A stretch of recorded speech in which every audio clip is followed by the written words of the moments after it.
Assalamualaikum warahmatullahi wabarakatuh.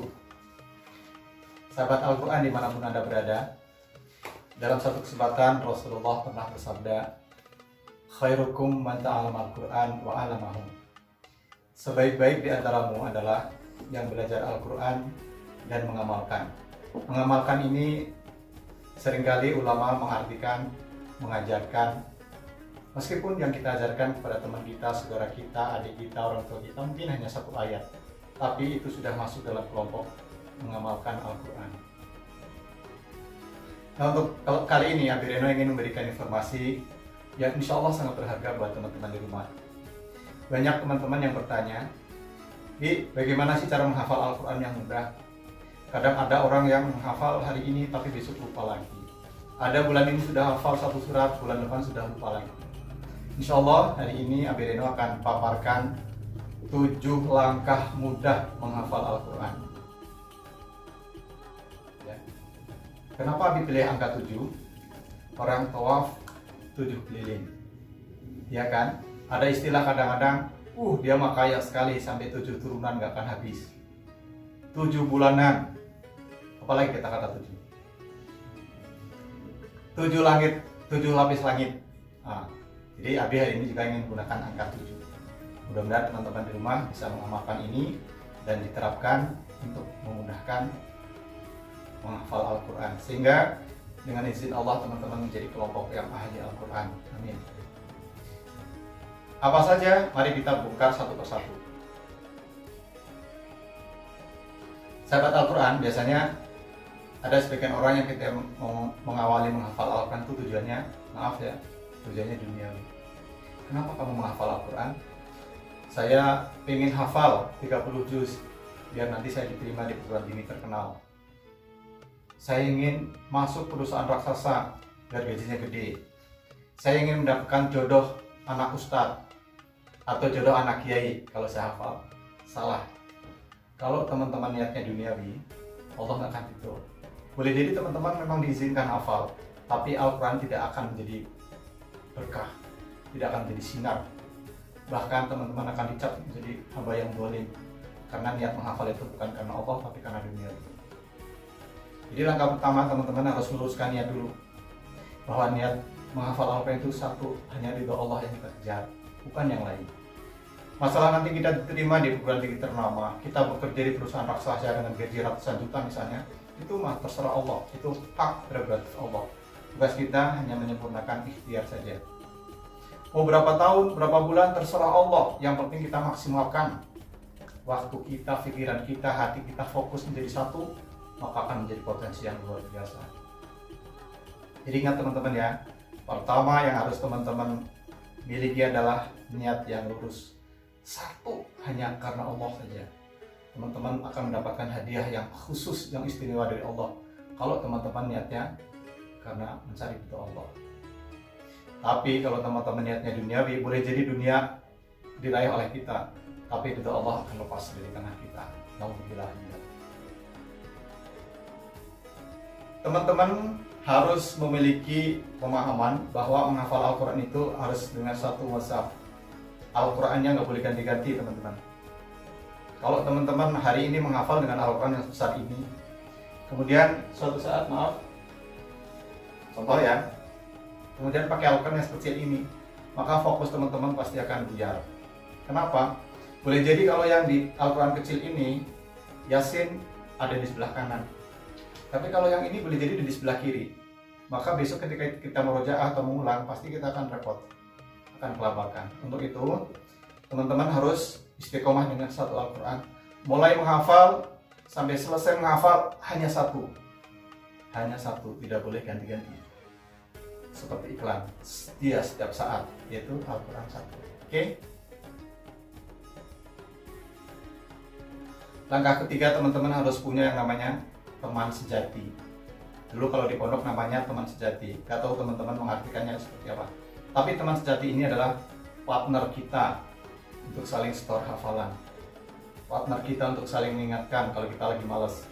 Partner kita untuk mengingatkan bahwa bacaan kita masih salah, masih kurang. Itulah yang namanya partner sejati. Siapa Bi yang bisa menjadi partner sejati? Siapapun boleh. Adik, kakak, ibu, bapak. pacar jangan. Karena kalau kalian punya partner bacaan Al-Quran pacar, dikhawatirkan akan dekat dengan maksiat. Tidak boleh berkhalwat dengan yang bukan muhrimnya. Kan ini Al-Quran, betul jalannya Al-Quran, tapi boleh jadi setan akan masuk di situ nanti. Dengan dalih kita menghafal Al-Quran, alih-alih bukan dapat pahala tapi malah dapat dosa. Jadi teman-teman harus punya partner. Kalau nggak punya partner repot, karena kita pasti akan butuh orang yang akan mengingatkan kita di saat kita down. Kita butuh orang yang akan membetulkan bacaan kita. Boleh jadi panjang pendeknya kita belum pas, boleh jadi orang-orang yang selama ini menganggap bahwa bacaan ini udah oke, tapi ternyata masih belum. Maka butuh teman-teman boleh pilih siapapun itu, teman sebangku kah, tetangga kah, yang sama-sama memiliki semangat dan visi sama untuk menghafal Al-Quran, bukan untuk sekedar main-main. Kalau kita main-main, kita nggak serius, maka hasilnya pun pasti nggak akan serius. Oke ya. Dan sekali lagi, partner ini penting sekali, nggak bisa dianggap remeh. Kan bisa sendiri kita juga menghafal, bisa, tapi pasti akan beda hasilnya dengan kalau kita punya partner bacaan di rumah. Harus banyak berpuasa. Apa kaitannya puasa dengan menghafal Al-Quran, Bi? Para sahabat dulu, kenapa ahli puasa? Karena beliau sadar bahwa dengan berpuasa, Allah melipat gandakan kemampuan menghafal. Mungkin teman-teman selama ini hanya mampu menghafal 2 ayat. Coba deh di rumah. Kalau teman-teman puasa, maka Allah akan lipat gandakan sampai 8 kali. 8 ayat, maaf. Bisa 4 kali lebih dahsyat daripada yang tidak puasa. Makanya dulu sahabat itu selalu puasanya bukan Senin Kamis saja, tapi Daud. Puasa Daud, hari ini puasa, besok enggak. Besoknya lagi puasa, dan seterusnya. Puasa yang boleh Daud. Kalau sholat nggak boleh Daud. Sholat nggak boleh Daud, hari ini sholat, besok nggak boleh. Ya, hanya puasa saja. Dan Abi Reno sudah membuktikan ini ketika di pondok, memang luar biasa. Maaf sekali Abi, bukan mau pamer atau ria. Ini ingin buktikan kuasa Allah. Abi menghafal 1 hari pernah An-Nazi'at, itu hanya 1 hari, 46 ayat. Dan malamnya ketika diminta oleh Ustadz untuk menjadi imam, beres itu dibaca. Rakaat pertama 1-23, rakaat kedua 24-46, beres. Alhamdulillah, gak ada yang pleset. Kenapa? Karena Abi nurut apa yang dikatakan Ustadz, lakukan, gak boleh bantah. Ya, puasa. Indah sekali, orang yang senang puasa itu Masya Allah luar biasa. Aduh Bi, berat Bi, kadang di sekolah tuh teman-teman pada jajan, tapi itulah pengorbanan kita. Kalau kita ingin menjadi orang istimewa, memang kita harus mau melakukan sesuatu yang istimewa. Kalau kita ingin menjadi orang yang memang beda dari yang lain, kita harus mau melakukan sesuatu yang lain. Jangan yang standar. Kalau kita melakukan standar seperti orang lakukan biasanya, ya seperti itu pula hasilnya. Gak ada yang istimewa. Kenapa orang-orang olahragawan yang istimewa itu? Karena dia berani melakukan sesuatu yang istimewa. Di saat anak-anak yang seusianya sedang main, dia udah berjibaku di lapangan. Taufik Hidayat, seorang juara dua kali juara dunia. Mungkin teman-temannya lagi main asik, tapi dia habis waktunya di lapangan badminton. Beribu-ribu jam dia lakukan, tapi akhirnya apa? Dia menjadi orang istimewa dan mampu mengangkat nama Indonesia di kancah internasional, jadi juara dunia dan juara olimpiade. Begitu pula teman-teman, kalau ingin menjadi orang yang hebat, yang istimewa, lakukan sesuatu yang istimewa. Bangun tengah malam, waktunya digunakan semaksimal mungkin, pasti hasilnya akan berbeda dengan teman-teman yang standar. Oke, puasa.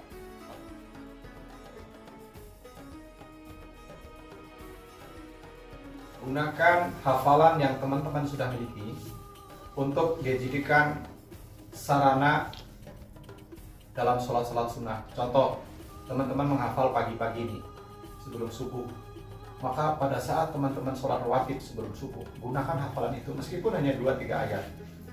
Nanti menghafal setelah subuh, gunakan untuk sholat duha.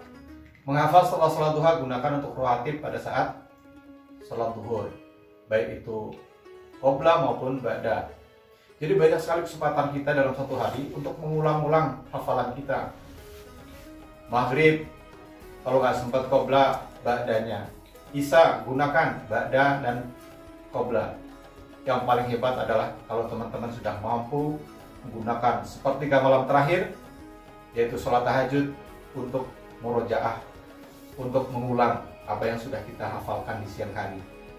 Maka janji Allah, barang siapa yang menggunakan bacaan Al-Quran, hafalan itu untuk tahajud, maka Allah akan mengawetkan hafalan kita. Teman-teman boleh dibuka di surat yang ke-73, surat Al-Muzammil ayat 20. Ada kaitan erat antara menghafal Al-Quran dengan sholat tahajud. Jadi sayang sekali kalau teman-teman punya tekad menghafal Al-Quran, tapi teman-teman masih ragu tentang kedahsyatan dan kehebatan tahajud, maka boleh jadi hanya mimpi menjadi seorang menghafal Al-Quran. Sebaliknya, maaf, saking semangatnya Habib.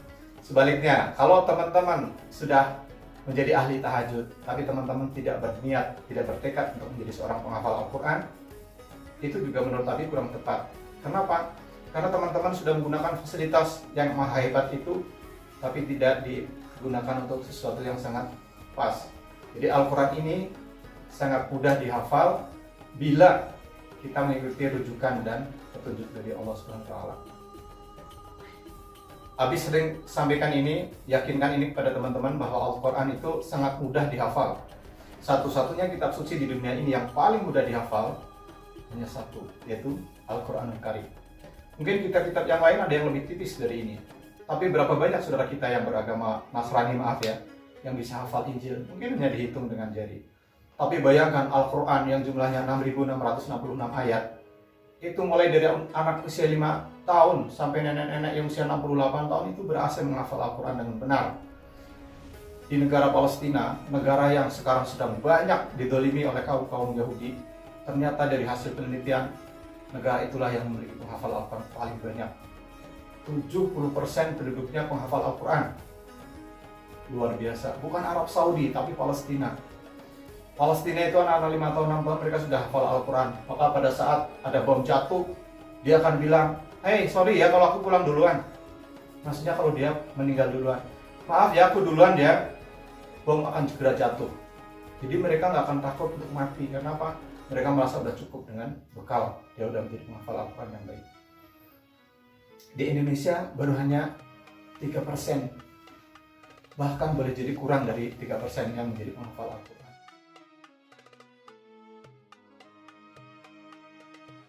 Agar mudah dalam menghafal Al-Quran, jauhi maksiat. Karena teman-teman yang melakukan maksiat, maka akan ditutup, akan ada hijab dalam hatinya untuk tidak masuk hafalan Al-Quran dalam hati kita. Jadi kalau teman-teman menghafal Al-Quran tapi tidak menjaga diri, baik itu dari pandangannya, dari kata-katanya, dari pendengarannya, maka boleh dipastikan akan sulit sekali untuk menghafal Al-Quran. Ya, jadi tolong jauhi maksiat, karena maksiat kecil apapun itu akan menghambat kita dalam menghafal Al-Quran.